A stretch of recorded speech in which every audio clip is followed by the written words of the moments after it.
Action.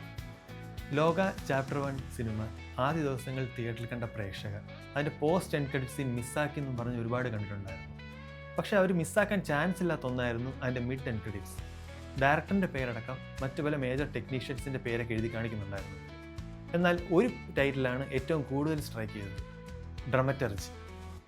അത് മലയാള സിനിമയിൽ ആദ്യമായിട്ട് അങ്ങനെ ഒരു ടൈറ്റിൽ കാണുന്നത്. അപ്പോൾ എന്താണ് ഈ ഡ്രമറ്റർജി? Let's talk cinema.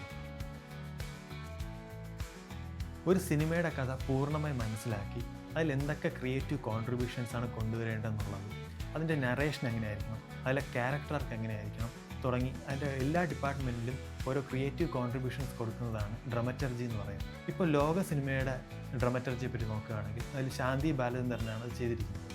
ഇപ്പോൾ ശാന്തി അതിലെ ഡയറക്ടറിനെ സഹായിച്ചിരിക്കുന്നത് എങ്ങനെയെന്ന് പറഞ്ഞാൽ അതിൻ്റെ പേസിങ് എങ്ങനെയായിരിക്കണം, ആ കഥയുടെ ആ ഒരു വേൾഡ് ബിൽഡിങ് എങ്ങനെയായിരിക്കണം, പിന്നെ ക്യാരക്ടേഴ്സിൻ്റെ ഇമ്പ്രൂവ്മെൻറ്റ്സ് എങ്ങനെയാണ്, പിന്നെ എന്തെങ്കിലും റിസർച്ച് ചെയ്യാനുണ്ടെങ്കിൽ അങ്ങനെ. ഇപ്പോൾ അതിൽ മിത്തോളജിക്കൽ ഏരിയ നോക്കുകയാണെങ്കിൽ അതിൽ ഒരുപാട് റിസർച്ച് ചെയ്യേണ്ട കാര്യങ്ങൾ നമ്മൾ കാണുന്നുണ്ട്.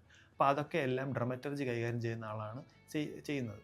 അതുപോലെ തന്നെ ആ ക്യാരക്ടേഴ്സിൻ്റെ കോസ്റ്റ്യൂം അടക്കം എല്ലാ ഡിപ്പാർട്ട്മെൻറ്റിലും പ്രൊഡക്ഷൻ ഡിസൈനിങ്ങിൽ വരെ ഈ ഡ്രമറ്റർജി കൈകാര്യം ചെയ്യുന്ന ആളുടെ ഒരു ക്രിയേറ്റീവ് കോൺട്രിബ്യൂഷൻ ഉണ്ടാകും. അതിൽ കിളിയെ കിളിയെ എന്ന് പറഞ്ഞ സോങ്ങിൽ ശാന്തി ബാലചന്ദ്രൻ്റെ ഒരു സജഷനായിരുന്നു. കാരണം അതിൻ്റെ ഒരു എക്സ്പ്ലനേഷൻ പുള്ളിക്കാരത്തി പറഞ്ഞതെന്ന് പറഞ്ഞാൽ പല നാളുകളായി പല സ്ഥലങ്ങളിലായി യാത്ര ചെയ്ത് വരുന്ന ഒരു അർത്ഥത്തിലായിരുന്നു ആ പാട്ട് അവിടെ പ്ലേസ് ചെയ്തത്. മലയാള സിനിമയിൽ ആദ്യമാണെങ്കിലും വിദേശഭാഷ സിനിമകളിലൊക്കെ ഈ ഡ്രമറ്റർജി വളരെ വലുതായിട്ട് തന്നെ യൂസ് ചെയ്യുന്നു.